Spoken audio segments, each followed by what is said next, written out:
வணக்கம் நண்பர்களே, நான் உங்க அனுப் சோனி. கிரைம் பேட்ரோலோட இந்த எபிசோட்ல நான் தான் உங்களுக்கான ஹோஸ்ட். இன்னைக்கு எபிசோட பாருங்க. இன்னைக்கு நாம பார்க்க போற இந்த கேஸ் ரொம்ப கன்ஃபியூஷனான கேஸ். நம்ம எல்லாருக்குமே இது ஒரு பாடம். மனுஷங்களோட வெவ்வேறு முகத்தை இதுல பார்க்கலாம். காவல்துறைங்கிறவங்க பாதுகாப்புக்காக தான் இருக்காங்க. பாதுகாவலர்கள் மேலேயே தாக்குதல் நடந்தா அந்த மாதிரி ஒரு கேஸ்ல சாதாரண ஆளுடைய நிலைமை என்னதான் ஆகும் யோசிச்சு பாருங்க. காவல்துறை அதிகாரி ஒருத்தரை கொடுமையா எரிச்சு உயிரோட கொண்டு இருக்கிறாங்க. அண்ட் அந்த கொலைகாரன் எல்லா போலீஸ் டிபார்ட்மெண்ட்டையுமே சேலஞ்ச் பண்ணிருக்கான்.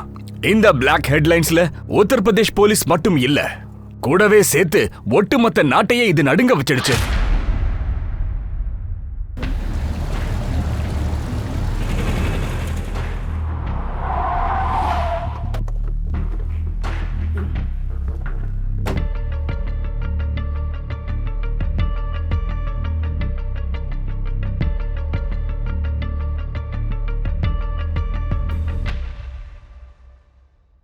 சார், இந்தாங்க ஃபைல்.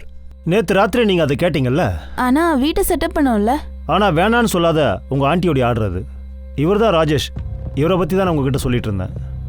ராஜேஷ், இவ குஞ்சன் என்னுடைய மருமக. இவ்வளோ தான் நீங்கள் ட்ரெயின் பண்ணணும். Good morning sir. மார்னிங். இருக்கிறதுலே ஒரு ரொம்ப திறமசாலியான ஆஃபீஸர், கேடட் அகாடமியோட அவார்டு வின்னரும் கூட. அப்புறம் ராஜேஷ், நீங்கள் என் மருமகளை ட்ரெயின் பண்ணி தான் ஆகணும். ஆனால் இவளை என் மருமகள்னு நினச்சி பொய் சொல்கிறதுக்கெலாம் ட்ரை பண்ணாத. இங்கே பாரு குஞ்சன், இவர் ஆள் ரொம்ப ஸ்ட்ரிக்ட்டு, கொஞ்சம் கவனமாக இரு. அங்கிள் உங்களை பற்றி தான் சொல்லிட்டே இருப்பாரு. I am really lucky to have you as my mentor. காலையில் 7 மணிக்கு work out and beyond time. Good luck.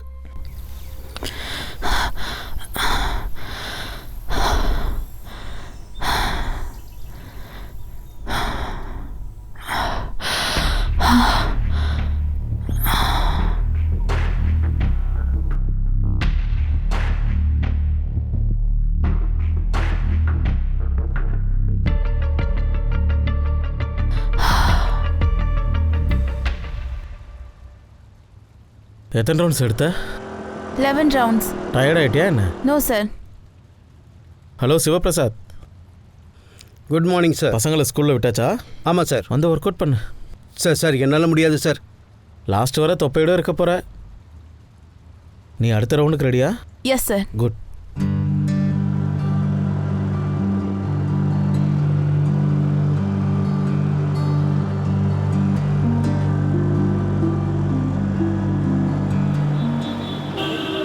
நில்லு, லைசன்ஸ் காட்டு. சார், இவங்க பிளாக் பண்ணி ஒன்றும் பண்ண மாட்டாங்க. நீங்கள் வேணா பாருங்கள், ஒன்றும் நடக்காது. இதுக்கெல்லாம் பயந்தா எப்படி பெரிய ஆஃபீஸர் ஆக முடியும்? ஹே, நில்லு, லைசன்ஸ் காட்டு. மேடம், லைசன்ஸ் வீட்டில் இருக்கு. நீங்களே வீட்டுக்கு போங்க. எதுக்கு வெயில நின்று கஷ்டப்படுறீங்க? ஸ்கின் எல்லாம் கருத்து போயிடும்ல. பெண்கள்கிட்ட மரியாதை பேச கற்றுக்க, இல்லைனா உள்ளே தூக்கி வச்சு உன்னை லாடம் கட்டிடுவேன். லைசன்ஸ் எடு, கொடு. Without helmet. இதில் ஃபேன்சி நம்பர் வேறு. லேடி போலீஸ் ஆஃபீஸர்கிட்ட மட்டமாக பேசியிருக்க, அதுக்கும் சேர்த்து ஃபைன் போடு. Yes sir.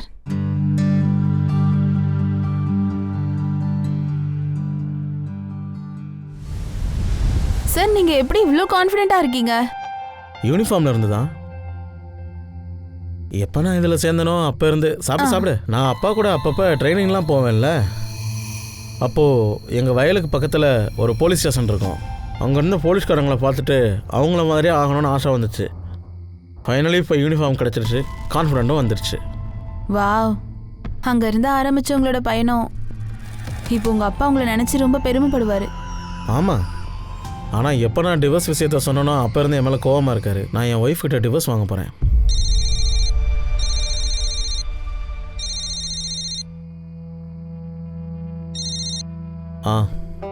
எங்க இருக்கீங்க?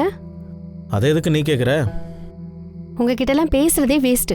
சோனுக்கு இன்னைக்கு பர்த்டே, அது கூட ஞாபகம் இல்லைல்ல? ஹலோ சாரி, நான் கொஞ்சம் அர்ஜென்ட்டாக வீட்டுக்கு கிளம்பணும்.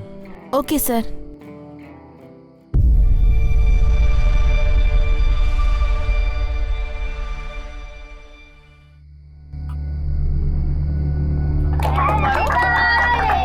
Happy birthday to you. Happy birthday. Happy birthday to you.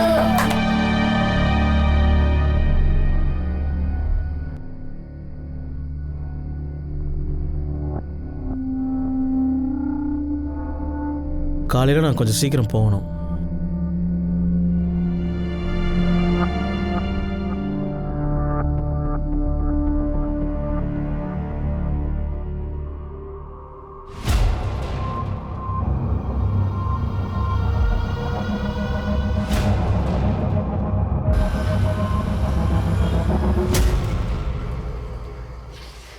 நீ எந்த நேரத்துல வந்துட்டு போறேன்னு எனக்கு தெரியல. எங்களை பத்தி நீ என்னதான் நினைச்சிட்டு இருக்க? இப்போ என்ன பிரச்சனை உனக்கு? எப்ப பார்த்தாலும் நீ டயர்டா இருக்குன்னு தான் சொல்லிட்டு இருக்க ராஜேஷ்.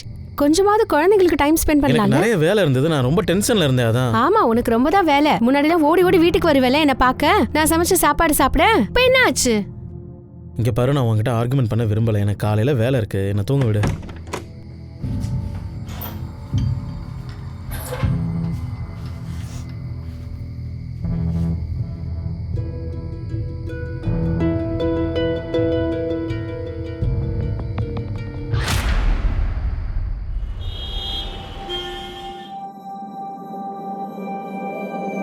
ஹலோ, எனக்கு உன்னை பார்க்கணும்.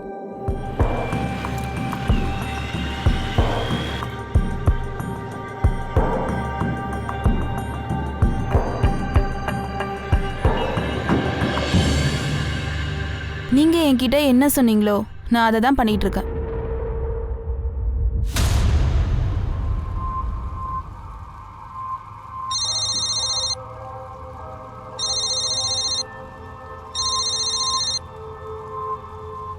நான் சொல்ல போற இந்த வார்த்தை இந்த காலத்துல ரொம்ப உண்மையான வார்த்தை. நாம எந்த ஒரு மனுஷனையும் முழுமையா தெரிஞ்சுக்கவும் முடியாது. அவன் முகத்துல முகமுடி தான் போட்டிருப்பான். நிச்சயமா மனுஷங்க இப்போ உண்மையாவே இல்ல. ராஜேஷோட வாழ்க்கையில கடந்த காலங்கள்ல நடந்த விஷயத்துல நடந்த இந்த முடிவு ரொம்ப பயங்கரமானது. உதாரணத்துக்கு சொல்லணும்னா, ஒரு தாக்குதலுக்கு அப்புறம் ஒரு மனுஷனோட சாதாரண வாழ்க்கையில பெரிய பூகம்பமே வந்துடுச்சு.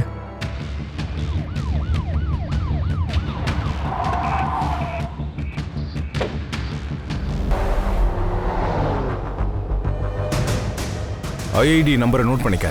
7741. இவரோட information சீக்கிரமாயிடு.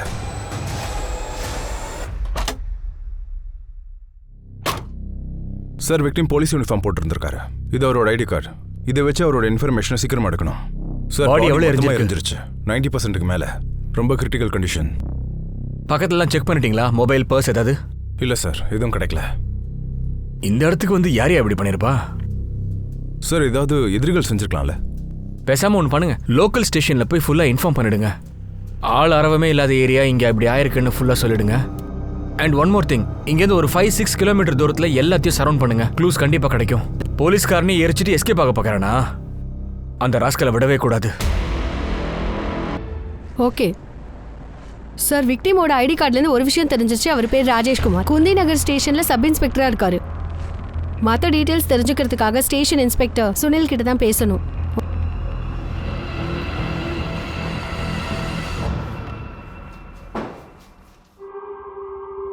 Patient is no more. ஆனால் சாகிறதுக்கு முன்னாடி அவங்க இதை எழுதியிருக்காங்க.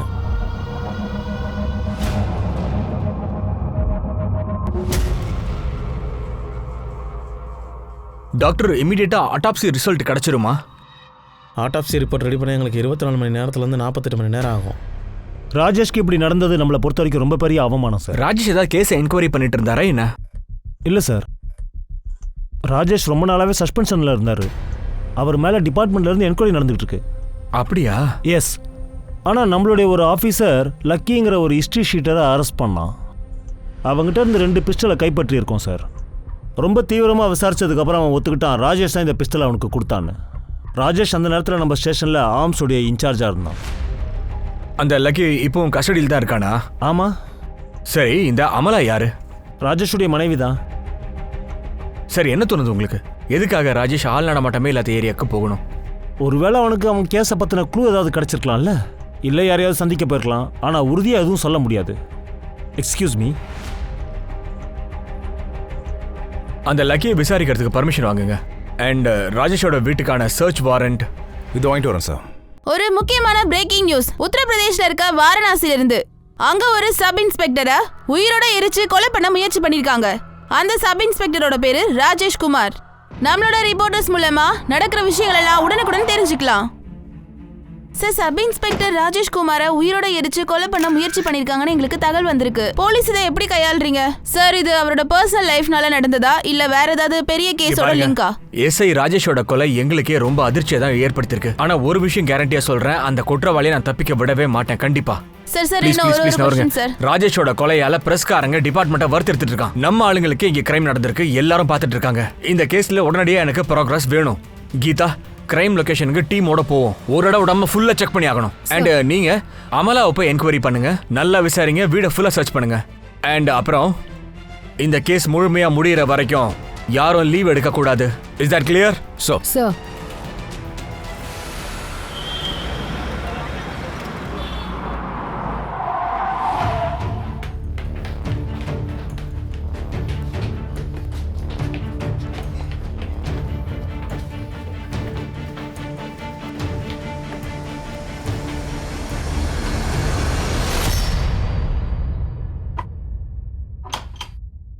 பூட்ட உடைங்க.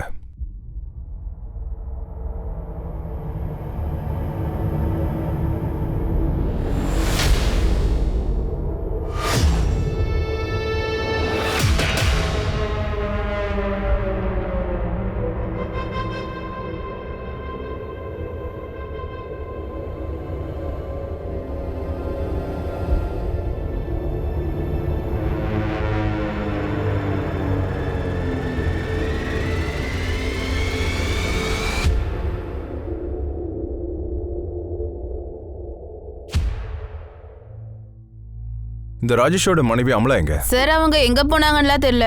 ஆனா அவங்க போய் 6-7 நாள் இருக்கும். அவங்க பசங்களோட கிளம்பி போறதா பார்த்தேன். அப்புறம் சார், அவங்க கையில சூட்கேஸ் இருந்துச்சு. ரொம்ப கோவமா இருந்தாங்க.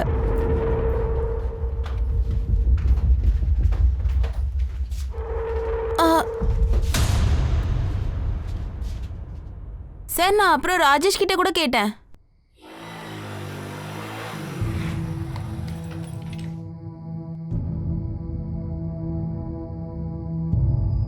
ராஜேஷ், ஆம்லா எங்க கிளம்பி போயிட்டா? அவள் எங்கள் ஊருக்கு போயிருக்கா. ஏன், என்னாச்சு? திடீர்னு என்னாச்சு? என்கிட்ட கூட சொல்லாம போயிட்டா. உங்க 2 பேருக்குள்ள பிரச்சனை இல்லையே? எல்லாமே ஓகே தான். அது திடீர்னு அங்கே போகணும்னு பிளான் பண்ணியிருப்பா போல இருக்கு. அதான் உங்ககிட்ட சொல்ல மறந்துட்டா. எனக்கு கொஞ்சம் சந்தேகமா இருந்துச்சு. ஏன்னா இதுக்கு முன்னாடி ஆம்லா பட்டாயம் போனதில்ல. இன்னொரு விஷயம் சார், புருஷன் பொண்டாட்டிக்குள்ள சண்டை வந்துச்சுன்னா பொண்டாட்டி அம்மா வீட்டுக்கு தான் போவா, மாமியார் வீட்டுக்கு இல்ல. உங்களுக்குள்ள எதனால சண்டை வந்துச்சு? சண்டையை விட்டு தள்ளுங்க. எதுக்காக சண்டை போட்டாங்கன்னு கூட எனக்கு தெரியாது.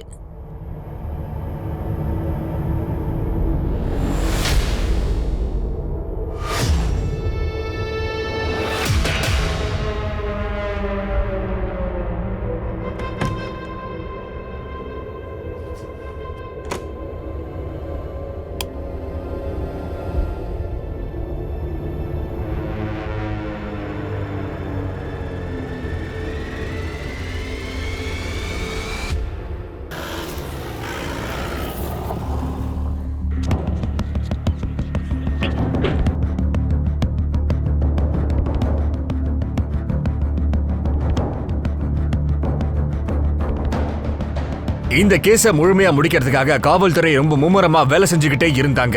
ஆனா இந்த மர்டர் மிஸ்டரி நாளுக்கு நாளா ரொம்ப கன்ஃபியூஷனாவே போயிட்டு இருந்துச்சு. சார், போஸ்ட்மார்ட்டம் ரிப்போர்ட் படி பார்த்தா ராஜேஷை எரிக்கும் போது அவர் ரொம்ப போதையில இருந்திருக்காரு. இப்போ ஒரு விஷயம் கிளியர். இன்ஸ்பெக்டர் ராஜேஷ் கூட யாரோ ஒருத்தன் இருந்திருக்கான். அவன் தான் இந்த வேலையை பார்த்திருக்கான். நல்லா குடிக்க வச்சு போதையில எரிச்சிட்டு இருக்கான். கிரைம் ஸ்பாட்ல இருந்து ஏதாவது? இல்ல சார், எதுவுமே கிடைக்கல. அண்ட் இது அமலா? பக்கத்து வீட்டுக்காரங்க என்ன சொன்னாங்கன்னா ராஜேஷோட வைஃப் பதாயுக்கு போயிருக்காங்க. ராஜேஷோட ஃபேமிலி பனாரஸ்க்கு வர போறாங்க.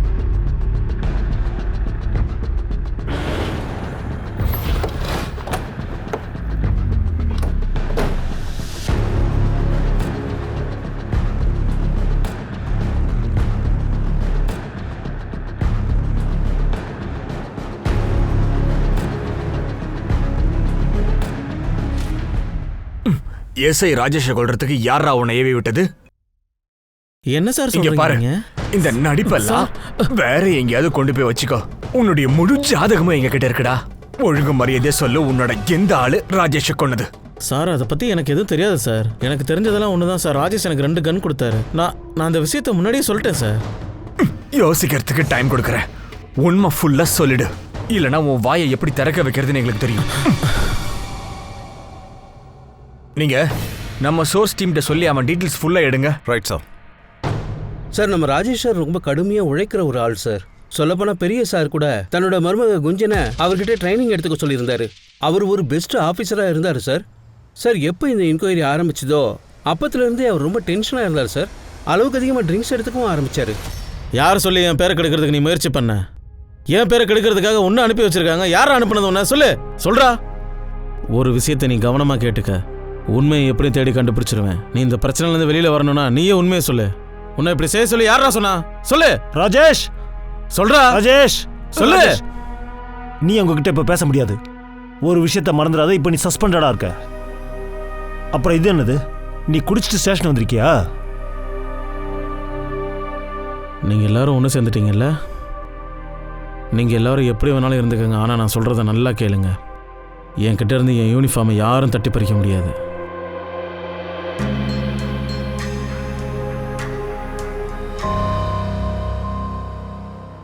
ராஜேஷ் ஸ்டேஷன்ல மத்தவங்க கிட்ட எப்படி சார் பழகுவாரு?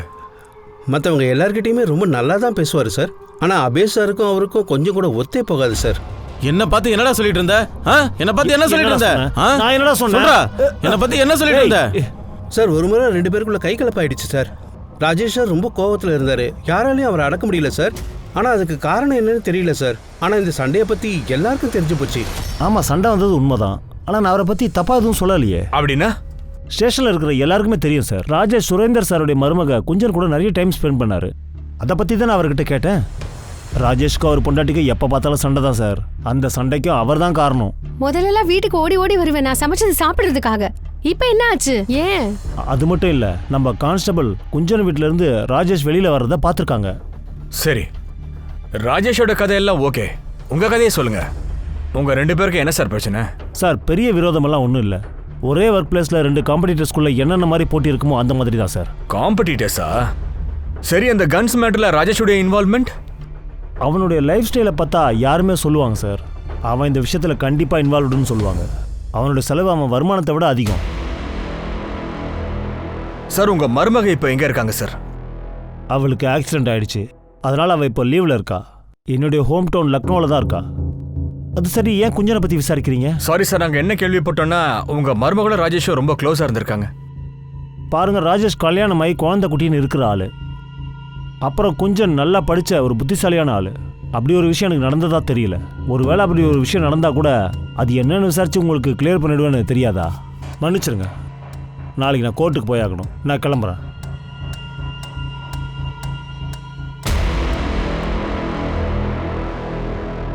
இன்வெஸ்டிகேஷன் அடுத்த கட்டத்துக்கு போறதுக்குள்ள புது புது பிரச்சனைகள் ஏற்பட்டுச்சு. ஒரு போலீஸ் ஆபீசர் வாழ்க்கையில யூனிஃபார்ம் பதவி தவிர இன்னும் நிறைய கேசஸ் பிரச்சனைகள் இருக்கு. பல சமயம் அந்த கேசஸோட பின் விளைவுகள் போலீஸ்காரர் வாழ்க்கையை டோட்டலா மாத்திடுது. பர்சனல் வாழ்க்கையில் நடந்த விஷயங்கள் வேலையையும் பாதிக்கும். ராஜேஷோடைய மர்டர் கேஸ்ல 2 புரியாத புதிர்கள் இருந்துச்சு. அவிழ்க்க முடியாத முடிச்சியாவும் அது மாறிடுச்சு. அண்ட் இந்த கேஸ் ரொம்ப பெரிய கேஸா மாறிடுச்சு.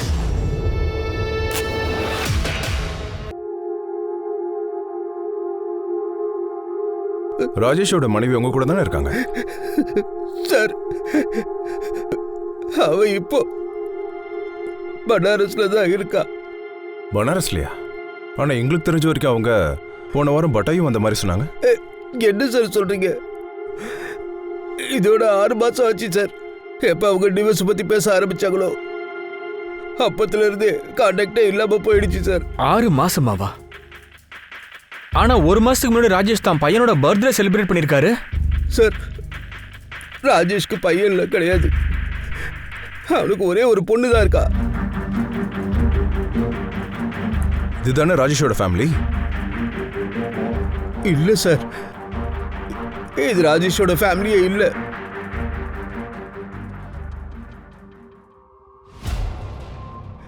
இவ பேரு நீலம் சார்.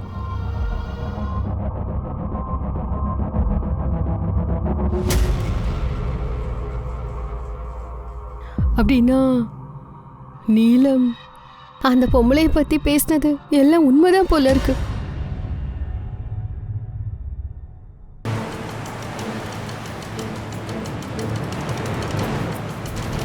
சும்மா பேருக்கு தான் எங்களுக்கு கல்யாணம் ஆச்சு.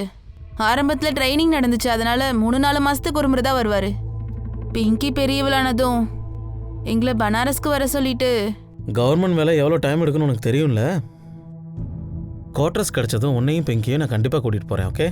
அப்பா உங்க பெல்ட். அடடா என் செல்ல குட்டி, வாங்க வாங்க வாங்க வாங்க வாங்க, உன் கண்ணத்தை காட்டு. முன்னாடிலாம் பிங்கிக்கு உடம்பு சரியில்லைன்னு கால் பண்ணா நான் கால் பண்ண உடனே வந்துடுவாரு. அப்புறம் அதெல்லாம் மாறிடுச்சு. எனக்கு எப்பவுமே ஒரு சந்தேகம் இருக்கும், அவர் ஏதாவது மறைக்கிறாரோன்னு. நிலம், நீ எப்படி பனாரஸ்க்கு வந்த? பிங்கி எங்க? சித்தியோட அவங்க வீட்டுக்கு போயிருக்கா. நான் கொஞ்சம் பிஸியாக இருந்துட்டேன். சரிப்போ நான் சாயந்தரம் சித்தி வீட்டுக்கு வந்து பார்க்குறேன். கான்ஸ்டபிள் அண்ணன் தான் சொன்னாரு போலீஸ் காலனில தங்கியிருக்கீங்கன்னு. ஆமாம்.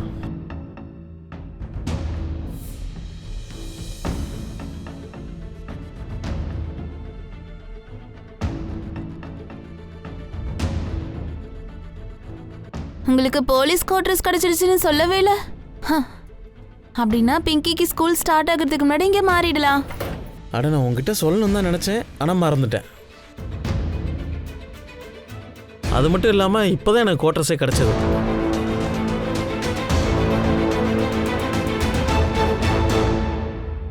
அன்னைக்கு எங்களுக்குள்ள பெரிய சண்டையாயிடுச்சு. நான் அங்கேயே அவரு கூட தான் இருப்பேன்னு ரொம்ப கேட்டேன். ஆனால் எதையோ சொல்லி என்னை திருப்பி அனுப்பிட்டாரு.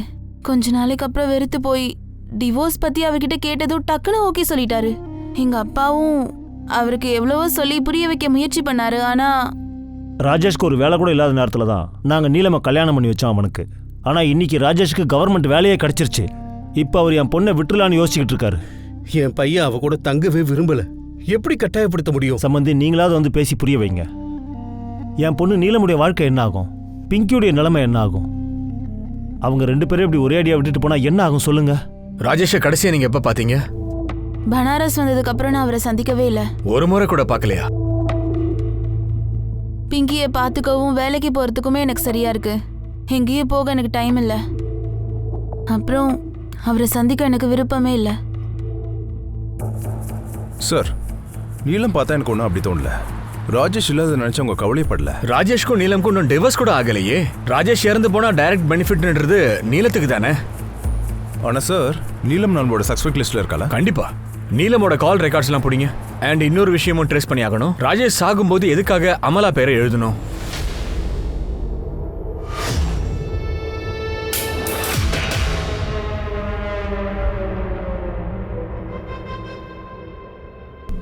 ஒரு மனுஷனுக்கு பலவிதமான முகமூடிகள் இருக்குன்னு பொதுவா சொல்லுவாங்க இல்லையா? சில சமயம் அவனுக்கே கூட தெரியாம இருக்கலாம். நம்ம ராஜேஷ்க்கு எத்தனை முகமூடி இருந்திருக்கும்?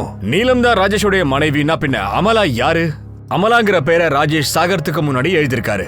இது ஒரு க்ளூவா என்ன? இல்ல ராஜேஷ் அமலாவை நினைச்சு கவலைப்பட்டாரா? இல்லனா தன்னை கொன்னது யாருன்னு ராஜேஷ் எழுதி காட்டியிருக்காரா? போலீஸுக்கு மர்ம முடிச்சுகள் அவிழறதுக்கு பதிலா திரும்ப திரும்ப டைட் ஆயிட்டே இருந்துச்சு. எந்த அமலாவை போலீஸ் இது வரைக்கும் ராஜேஷோடைய மனைவின்னு நினைச்சாங்களோ, ஆனா அவ அப்படி இல்ல. சரி, அவ யாரு? இப்ப எங்க இருக்கா?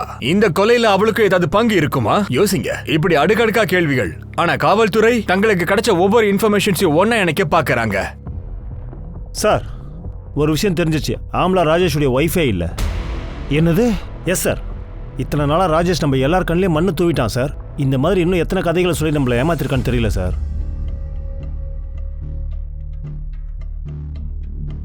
சார், எல்லா சிசிடிவி ஃபுட்டேஜும் செக் பண்ணிட்டேன். ஆனா ராஜேஷோட ஒரு ஃபுட்டேஜ் கூட கிடைக்கவே இல்லை. எந்த வண்டி மேல டவுட் வந்தாலும் விடாதீங்க, சர்ச் பண்ணுங்க. ராஜேஷ் ஏதாவது ஒரு வகையில ஏதாவது ஒரு வண்டியில அந்த பக்கம் போயிருக்கணும். சரௌண்டிங் ஃபுல்லா விசாரிச்சு பாருங்க. சார், இதுல இன்னொரு விஷயமும் தெரிய வந்துச்சு. லக்கியோட வீடு குந்தர் நகர் ஸ்டேஷன்ல இருந்து கொஞ்ச தூரத்துல தான் இருக்கு.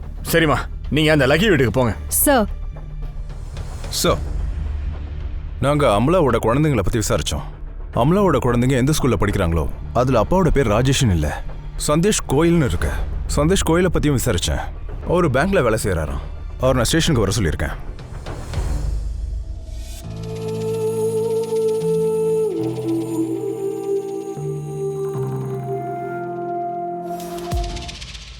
சார், எங்களுக்கு 2 வருஷத்துக்கு முன்னாடி டிவோர்ஸ் ஆயிடுச்சு. அமலாவுக்கும் எங்கள் அம்மாவுக்கும் நடுவில் கொஞ்சம் கூட செட் ஆகவே இல்லை.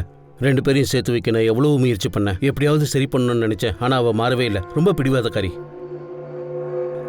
அமலா அவனுக்கு எப்போ எது தேவைப்பட்டாலும் என்ன வேணும்னாலும் உடனே எனக்கு கால் பண்ணு. உனக்கா? அது எப்படி? டிவோர்ஸ் ஆனதுக்கப்புறம் எனக்கு உரிமையா? நீ டயத்துக்கு பணம் அனுப்பி வச்சா மட்டும் போதும். அம்மாக்கு மருந்து மாத்திரை வாங்கணும் அப்படி இப்படின்னு பழைய பஞ்சாங்க கதையெல்லாம் பேசிட்டு இருக்காத. அப்புறம் நான் இல்லை, கோர்ட்டு தான் உன்னை கூப்பிட்டு பேசும். புரியுதா? சார், நான் அடிக்கடி அமலாவையும் குழந்தைகளையும் பார்க்க வீட்டுக்கு போவேன். அப்படி ஒரு நாள் போகும்போது, செல்லம் அம்மா எங்கடா? அம்மா உள்ளதா இருக்காங்க. அப்படியா? அதெல்லாம் உனக்கு இப்பதான் தெரியுதா? ஒன்று சொல்லவா? இப்படி பண்ணா கூட ஜாலியா தான் இருக்கும். என்ன இவ்ளோ பேசுற நீ கிஃப்ட் எதுவும் வாங்கிட்டு வரலையே? ஏய், என்ன சொன்ன? கல்யாணம் ஆகி ஒரு குழந்தை இருக்கா? அப்போ அவன் எங்கிருந்து கிடைச்சான்? இங்கே தான் பக்கத்தில் தங்கி இருக்கான். பாவம், ஒரு நாள் என் சாப்பாடு சாப்பிடலனாலும் கஷ்டப்படுவான். அதான் நான் வீட்டுக்கே கூப்பிடலான்னு நினச்சேன். அவ்வளோதான், அதுலேருந்து இங்கே தான் சாப்பிட்றாரு. அப்புறம் சஞ்சய், உனக்கு தான் தெரியும்ல, என் கையால் சமைச்சா எப்படி? ஏற்கனவே கல்யாணம் ஆனவன் கூட இருந்தா உனக்கு என்ன கிடைக்க போகுது? அப்புறம் இந்த குழந்தைங்க, அதுங்களை பற்றி ஏதாவது யோசிச்சியா? இதெல்லாம் அவங்க கண்ணில் பட்டா என்ன ஆகும்? சஞ்சய், பசங்களுக்காக தான் நான் இப்படி ஒரு ஸ்டெப்பே எடுத்தேன். ராஜேஷ் கவர்மெண்ட்டில் வேலை செய்கிறான். 2 குழந்தைங்களோட எதிர்காலமும் சேஃபு. இப்போ ஏன் கூட இருக்கிறதுக்காக அவரோட ஒய்ஃபை டைவர்ஸ் பண்ணுறதுக்கு கூட ரெடி ஆயிட்டாரு. சார், அமலா ரொம்ப பிடிவாதக்காரி. யார் சொன்னாலும் கேட்க மாட்டா. அப்பவும் சரி, இப்பவும் அப்படிதான். நான் எடுத்த முடிவு தப்பில்லை சார்.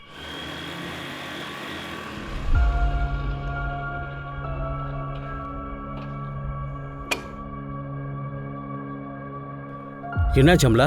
எதுக்கு என்ன வர சொன்ன? இப்பெல்லாம் உனக்கு என் மேலே கொஞ்சம் கூட இன்ட்ரெஸ்டே இல்லை. நான் தான் ஆரம்பத்திலேயே சொன்னேனே, அவன் உன்னை கல்யாணம் பண்ணிக்க மாட்டேன்னு சொன்னேன்ல.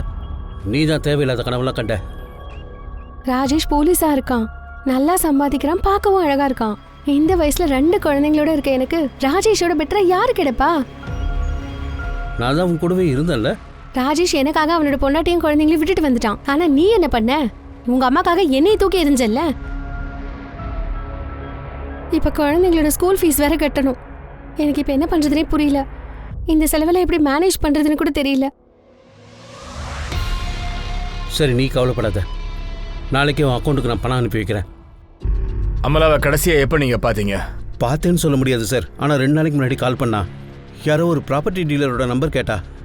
நானும் அந்த நம்பரை ஃபார்வேர்ட் பண்ணேன். அதுக்கப்புறம் இப்போ வரைக்கும் நான் அவளை பார்க்கவே இல்லை. எனக்கு இந்த டீட்டெயில்ஸ்லாம் ஃபுல்லா வேணுமே சார். கண்டிப்பா. நம்பர் சொல்லு. நீங்க அந்த ப்ராப்பர்ட்டி டீலர்கிட்ட ஃபுல்லா பேசுங்க. நேரடியா போய் ஒரு பார்வை பார்த்துடலாம். Right sir.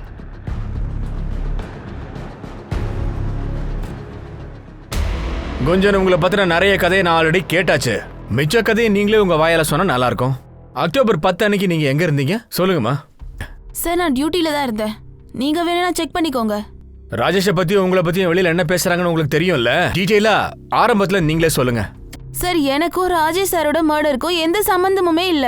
ஆனா ராஜேஷ் சார் இருக்காருல்ல, நீங்க ராஜேஷை மீட் பண்ணப்ப உங்களை நிறைய பேர் பார்த்திருக்காங்க. அப்போ ஒரு சஸ்பென்ஷன்ல இருந்திருக்காரு, தெரியும்ல? சார், அவர் என்னோட மென்டார்.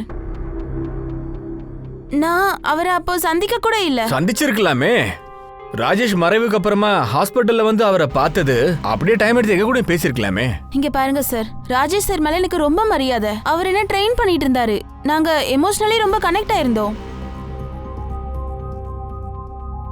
அதுக்கப்புறம் எங்களுக்கு ஆக்சிடென்ட் ஆனதும் அங்கிள் தான் சொன்னாரு. நான் உன் அண்ணனுக்கு ஃபோன் பண்ணியிருக்கேன். அவன் இப்போ வந்துடுவான். நீ அவன் கூட சேர்ந்து வீட்டுக்கு போயிடு, அதான் நல்லது. ராஜேஷோட மர்டருக்கும் மற்ற கேசஸ்க்கும் ஏதாவது சம்பந்தம் இருக்குமா?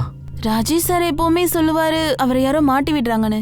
ஆனா அங்கிள் என்ன சொன்னாருன்னா, ராஜேஷ் சார் நல்லவர் இல்லைன்னு சொன்னாரு. நான் தான் அவங்ககிட்ட அப்பவே சொன்னேன்ல, ராஜேஷ் ஒன்றும் அந்த அளவுக்கு நல்லவன் கிடையாது. தேவையில்லாம அவன் விஷயத்துல மாட்டிக்காத. பாத்தியா, இப்போ அவனை பத்தின உண்மையை புரிஞ்சுக்கிட்டியா? இப்போ நான் என்ன சொல்றேனோ அதை மட்டும் செய். உனக்கும் ராஜேஷ்க்கு நடுவில் என்ன இருந்ததோ அதை முதல்ல மறந்துடு. இல்லைன்னா தேவையில்லாம அவமானப்படணும். கொஞ்ச நாளைக்கு அப்புறம் நான் அவனுக்கு டிரான்ஸ்ஃபர் வேற ஏதாவது இடத்துல வாங்கி கொடுத்துட்றேன்.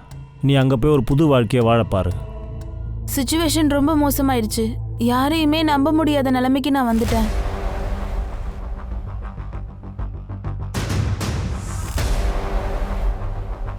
இவங்களை அடையாளம் தெரியுமா? இவங்க கொஞ்ச நாளைக்கு முன்னாடி தான் வீடு வாடகைக்கு எடுத்தாங்க. அட்ரஸ் என்ன? எழுதி கொடு.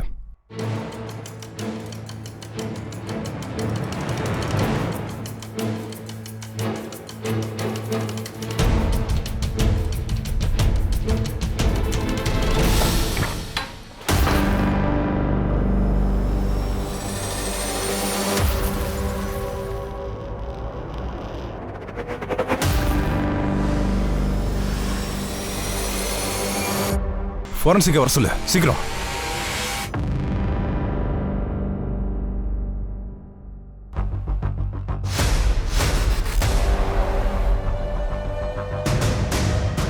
அக்டோபர் 10ஆம் தேதி இந்த ஆள் இங்க எங்கேயாவது வந்து போனது நீங்க பாத்தீங்களா? பொழுது சாஞ்சதுக்கு அப்புறம் யாருமே இந்த பக்கம் வந்துட்டு போறதில்ல. நாங்க வீட்டுக்கு திரும்ப போயிட்டு இருக்கும்போது நான் பார்த்தேன். ஸ்கூட்டர்ல 2 பேர் வந்தாங்க, இருட்டை நோக்கி போனாங்க.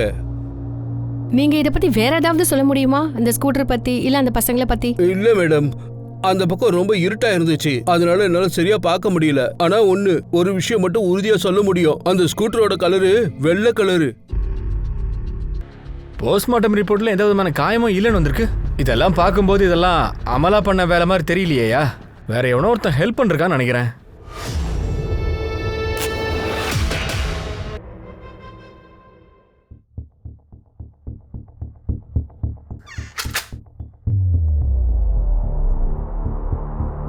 நீங்க யாருங்க? இதுக்கு முன்னாடி யாரும் இவ்ளோ பணம் கொடுத்ததில்ல. நீங்க இங்க புதுசா? ஆமா. அவர் எப்போ ரிலீஸ் ஆகி வராரு? நீங்க தானே சொன்னீங்க 1 மாசத்துல அவர் வெளியில வந்துருவாருன்னு. அப்படின்னு உங்ககிட்ட யார் சொன்னா? ராஜேஷ் ஏன் கொண்டீங்க? ஏன்னா அவரை நீங்க பொய்யான கேஸ்ல மாட்டி விடுறது அவருக்கு தெரிஞ்சிருச்சு. நாங்கள் யாரையுமே கொல்லலை சார். நாங்கள் யாரையும் எந்த பொய்யான கேஸ்லேயே மாட்டி விடலை. ஆனா லக்கி வீட்டில் பணத்தை கொடுத்தது நீங்க தானே, உண்மையை சொல்லுங்க. ஆமாம் சார், அதை நான் சுனில் சார் சொன்னதுனால தான் செஞ்சேன். ஆனால் இது எல்லாத்தையுமே நான் ப்ரொமோஷனுக்காக தான் செஞ்சிட்டு இருந்தேன். அதை நான் தான் செஞ்சேங்கிறதுக்கு உங்ககிட்ட ப்ரூஃப் என்ன? ராஜேஷ் வேலையை காப்பாத்திக்க தன்கிட்ட இருக்கிற ரிப்போர்ட்ஸ் எல்லாத்தையும் கொடுக்க தயாராயிட்டார் சார். ஸோ நீங்க டைமை வேஸ்ட் பண்ணாம உண்மையை நீங்களா சொல்லிட்டா நல்லது. எனக்கு என்ன தோணுதுன்னா இப்படியே உன்னை பார்த்துட்டே இருக்கணும்னு. சரி, நான் கிளம்புறேன்.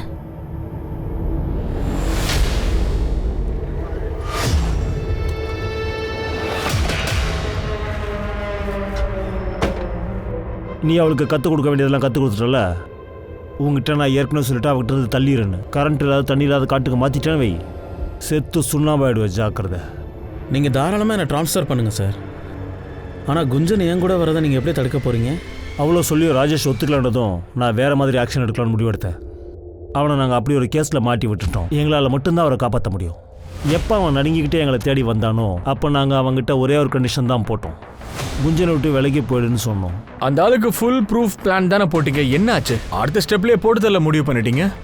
எங்கள் பிளான் சக்ஸஸ் ஆகிறதுக்கு முன்னாடி அவனை வேற யாரோ கொண்டுட்டாங்க. நம்ம டிபார்ட்மெண்ட் ஸ்டாஃப், நம்ம போலீஸ்காரரே இப்படி பண்றதுக்கு உங்களுக்கு வெக்கமா இல்ல? மனுஷனா யானையெல்லாம்?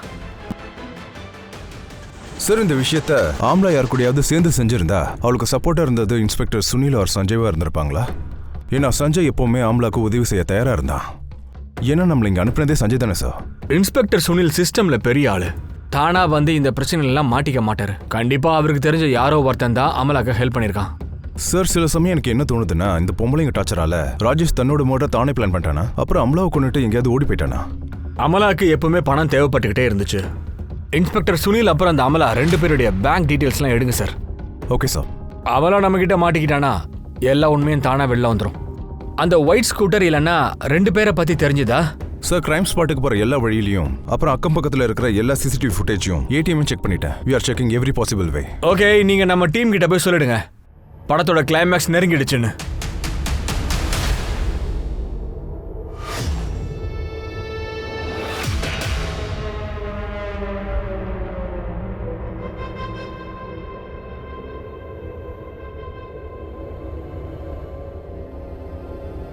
மருமகளே, பசங்களை கூட்டிட்டு நீ எங்க வீட்டுக்கு வந்துருமா?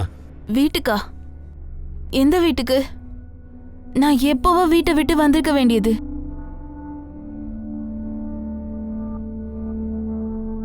அப்படியெல்லாம் சொல்லாதம்மா.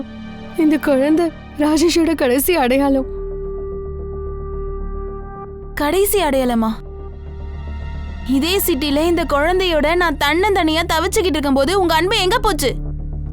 வேலை தேடி போற இடத்துல ஒருத்தனும் எப்படி பார்த்தானு எனக்கு தான் தெரியும். ஒரு பொண்ணு தனியா வாழ்றது எவ்வளவு கஷ்டம்னு தெரியுமா?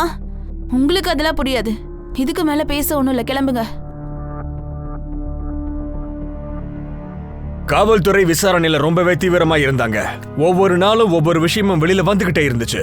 சில சமயத்துல என்ன தோணுதுன்னா ராஜேஷோடைய மரணத்துல ப்ரொஃபஷனல் ஆங்கிள் இருக்கிற மாதிரி இருக்கு. சில சமயம் என்ன தோணுதுன்னா அது பர்சனல்னு. கேஸை விசாரிச்சு இது ஒரு சக்கர வியூகமாவே மாறிடுச்சு. காவல்துறைக்கு அப்பதான் ஒரு ஷாக்கிங் நியூஸ் கிடைச்சது. இந்த சக்கர வியூகத்தோட ஸ்பீட அது டபுள் மடங்கு ஆக்கிடுச்சு.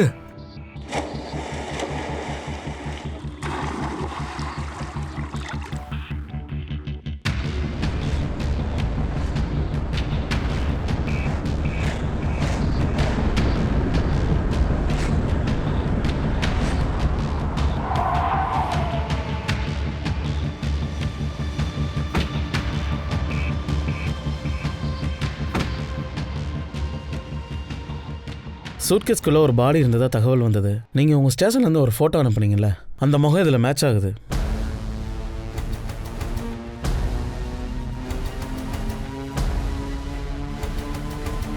என்னையா திடீர்னு கேஸ் யூட்டன் அடிக்குது? அமலாவை நாம குற்றவாளின்னு நினைச்சா அவளே விக்டிமா மாறிட்டு இருக்கா. சரி, இந்த லேக்குக்கு பக்கத்துல இருக்கிற ஃபுல் ஏரியாவை சரவுண்ட் பண்ணி செக் பண்ணுங்க. எல்லாரையும் விசாரிச்சு பாருங்க. அவ்வளவு பெரிய சூட்கேஸ்ல டெட் பாடியை கொண்டு போயிருக்காங்க. கண்டிப்பா யாராவது பாத்துருப்பாங்கயா. Right sir. ஆனா குழந்தைங்களை நினைச்சாதான் சார் கவலையா இருக்கு. அவங்களுக்கு ஏதாவது ஆயிருந்தா?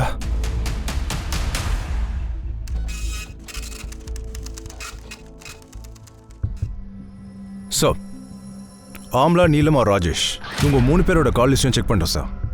சர்ப்ரைசிங்லி இந்த 3 பேரோட கால் லிஸ்ட்டும் ஒரே லொகேஷனை காட்டுது. இந்த கதை போற போக்க பார்த்தா 3 பேரும் ஒன்னா இருக்கிறதுக்கு வாய்ப்பே இல்லைன்னு நினைக்கிறேன். நீலம் தான் அமலா அண்ட் ராஜேஷை ஃபாலோ பண்ணிருக்கான்னு நினைக்கிறேன். கடந்த சில நாள்ல நீலமோட லொகேஷன் வேற வேற இடத்துல காட்டுது. ஒருவேளை போனை மாத்திருக்கலாம், இல்ல எல்லாமே மர்டருக்கு முன்னாடி நடந்த விஷயமா இருக்கலாம். சார், டிஎன்ஏ ரிப்போர்ட் படி அந்த வீட்ல அமலாவோட பிளட் மட்டும் இல்லாம ராஜேஷோட பிளட்டும் இருக்கு. 2 பேரோட பிளட்டா? ஆனா இந்த கொலைகாரன் வெவ்வேறு விதமா 2 பேரை ஏன் போட்டிருக்கான்? சார், அவங்களை கொல்றதுக்கான மோட்டிவ் நீலம் அப்புறம் குஞ்சன் கிட்டயும் இருக்கு. நீலமுக்கு அமலா பத்தி தெரிய வந்திருக்கும். அவ இவங்க 2 பேரையும் கொண்டிருக்கலாம்ல. அப்ப அந்த அமலாவுடைய குழந்தைங்க எங்க? ஒருவேளை இப்படி நடந்திருக்கலாம். சஞ்சய் அந்த குழந்தைங்களுக்காக தான் அமலாவை கொண்டு இருக்கலாம் இல்லையா? காப்பாத்துறதுக்காக ராஜேஷ் வந்த உடனே அவனையும் போட்டு தள்ளி இருக்கலாம். ஆனா சார், அந்த ப்ராப்பர்ட்டி டீலரோட அட்ரஸை சஞ்சய் தான் தந்தான். நான் பார்க்கல, ஆனால் கொஞ்ச நாளைக்கு முன்னாடி எனக்கு ஒரு ஃபோன் வந்துச்சு. ஏதாவது ப்ராப்பர்ட்டி டீலரோட நம்பர் கொடுங்கன்னு கேட்டா. You're right. நமக்கு உதவி பண்றவங்களும் சந்தேகப்படக்கூடாது. ஆனா செஞ்ச உதவியை வேற ஏதாவது ஒரு எண்ணத்துல பண்ணிருக்கலாம் இல்லையா? சஸ்பெக்ட் லிஸ்ட்ல இருந்து யாராலையும் தப்ப முடியாதியா? சார், அதில் எங்கள் தப்பு எதுவும் இல்லை. கேட்டதுக்கு மட்டும் பதில் சொல்லு. எங்களுக்கு ஒரு நியூஸ் வந்துச்சு. சூர்கேஸோட ஒருத்தர் இங்கே வந்தார்ல? ஆமாம், ஆனால் அது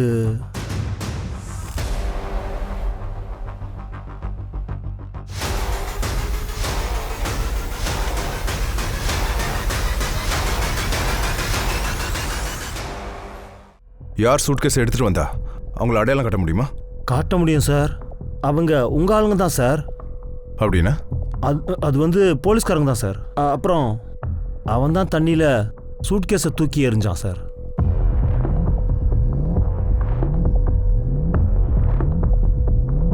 இந்த ஆளா?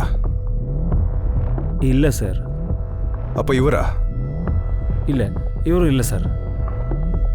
அப்ப இவரா? இவன் தான் சார், இவனே தான். என்னங்க அது? எதுக்கு அந்த புத்தம்புது சூட்கேஸை தண்ணியில் தூக்கி போட்டீங்க?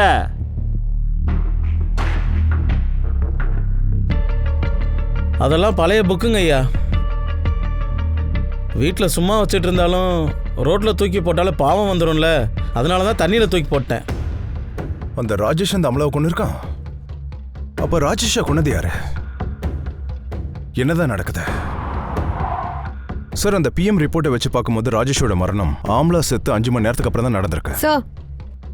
சார், ஒரு சிசிடிவி ஃபுட்டேஜ் கிடைச்சிருக்கு சார். ஒயிட் ஸ்கூட்டர்ல 2 பேர் போறாங்க. ஆனா ஃபுட்டேஜ் அவ்வளோ கிளியரா இல்ல. பாருங்க. அப்புறம் எனக்கு எம்கே ரோடோட ஃபுட்டேஜ் கிடைச்சிருக்கு. இதுல ஸ்கூட்டரோட நம்பர் ரொம்ப கிளியரா இருக்கு. யார் பேர்ல ரெஜிஸ்டர் ஆயிருக்கோ அவன் கிளியரா மாட்டிக்கிட்டான். உங்க மொபைல் லொகேஷன் அந்த இடத்துல கிடைச்சிருக்கு சார். ராஜேஷை எங்க நீங்க போட்டு தள்ளீங்களோ அங்க. எல்லா உண்மையும் சொல்லிட்டீங்கன்னா உங்களுக்கு உடம்புக்கு சேதாரம் இல்லாம இருக்கும்.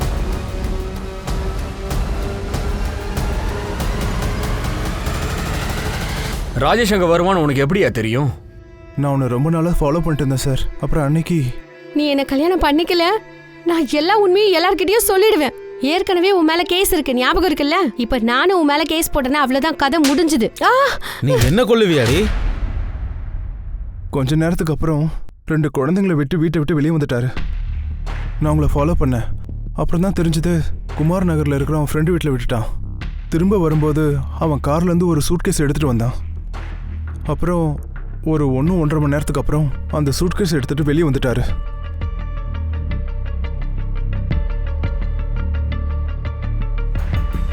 எனக்கு என்னமோ தப்பாக தோணுச்சு சார். அதனால என் ஃப்ரெண்டுக்கு கால் பண்ணி வர சொன்னேன். அதுக்கப்புறம் நாங்கள் ராஜேஷோட வண்டியை ஃபாலோ பண்ண ஆரம்பித்தோம்.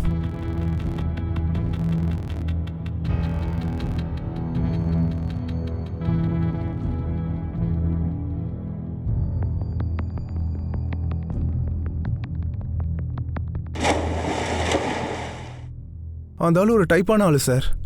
அந்த ஆள் தன்னோட தேவைக்காக யாரை வேணாலும் கொல்லுவான், யாரை வேணாலும் என்ன வேணா செய்வான். என் அக்காவை ரொம்ப தொந்தரவு பண்ணியிருக்கான் சார். அக்கா எப்பெல்லாம் திரும்ப வீட்டுக்கு வருவாங்களோ அவங்க அழுதுகிட்டு தான் வருவாங்க. என் அக்கா வாழ்க்கையை நாசம் பண்ணதுக்காக தான் அவனுக்கு அந்த தண்டனை என்ன கொடுத்தேன்.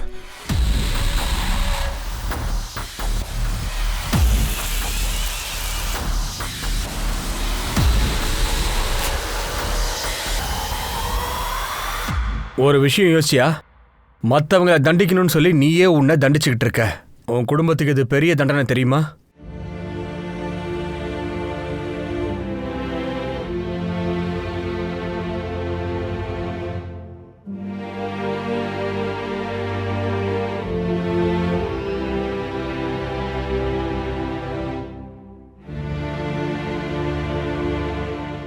ரெண்டு வண்டியில ஒரே நேரத்துல சவாரி பண்றது சரி வராதுன்னு எல்லாருமே சொல்லுவாங்க. ராஜேஷ், அமலா இவங்க கதையில் இது உண்மையாயிடுச்சு. ராஜேஷின் வாழ்க்கை 3 விதமா சிதறிடுச்சு. முகமூடி போட்டுக்கிட்டு ஒரு மனுஷன் சந்தோஷமா இருக்கிறது கொஞ்ச நேரம் மட்டும்தான்.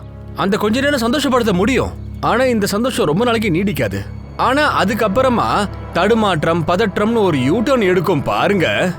அந்த நேரம் அது மிகப்பெரிய குற்றமா மாற வாய்ப்புகள் இருக்கு. தன்னோட வாழ்க்கையும் கெடுத்துக்கிட்டு மத்தவங்க வாழ்க்கையும் கெடுக்கிறது இந்த கதையில 2 பேருமே ஒரு ஆயுதமா மாறிட்டாங்க. தன்னோட தேவையை பூர்த்தி பண்றதுன்றது சாதாரணமான விஷயம்தான். ஆனா நாம எது சரி எது தப்புன்னு புரிஞ்சுக்கிறதுக்கு அந்த நேரத்துல தவறிடுறோம். பின் விளைவுகளை பத்தி யோசிச்சு பாக்குறதே இல்ல. இறுதியில நம்ம அழிவுக்கு நாமளே காரணம் ஆயிடுறோம். இதான் உண்மையும். நான் உங்க அனுப் சோனி இப்போதைக்கு விடப்பட்டிருக்கிறேன். அடுத்த எபிசோட்ல மறுபடியும் நான் உங்களை வந்து சந்திக்கிறேன். அது வரைக்கும் காத்திருங்க. அந்த கேஸும் சுவாரஸ்யமா தான் இருக்க போகுது. ஞாபகம் வச்சுக்கோங்க, குற்றத்துக்கும் நமக்கும் இடையில இருக்கிறது ஒரு சின்ன நூலிழை தான். அலர்ட்டா இருக்கிறது நமக்கு தான் பாதுகாப்பு. ஜாக்கிரதையா இருங்க, பாதுகாப்பா இருங்க. ஜெய் ஹிந்த்.